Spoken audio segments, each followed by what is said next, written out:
This is the Lone Crater YouTube. We hope this video helps. You start by confirming prerequisites so nothing blocks enrollment. Check Windows 10 build, you need 1607 or newer, and make sure you have admin rights. This avoids permission errors. Connect the fingerprint scanner to a powered USB port or wake the built-in sensor, and install the vendor driver if Windows doesn't auto-detect it. Once done, sign into your Microsoft account in Settings so Windows Hello can tie your identity to the fingerprint. This prepares the system for the enrollment wizard. Now you focus on drivers and enabling Windows Hello.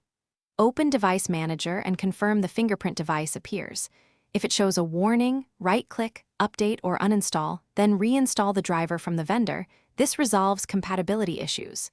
Next, go to Settings, Accounts, Sign-in Options, and enable Fingerprint under Windows Hello. Windows requires a PIN first, so create a secure one. Once that PIN is set, launch the Fingerprint Setup wizard.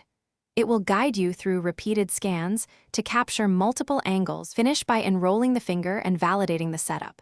When prompted, touch the sensor 4 to 8 times, varying angles and rotation so the system learns edges and center. Use even, light pressure. Once enrolled, lock the PC and test unlocking, plus confirm it works for user account control prompts. If recognition becomes unreliable, retrain by adding another fingerprint or removing and re-enrolling. If problems persist, reinstall the driver. Run Windows Update, check USB power, or try a different finger as a simple but effective fix. Thanks for watching. Consider subscribing if we helped you.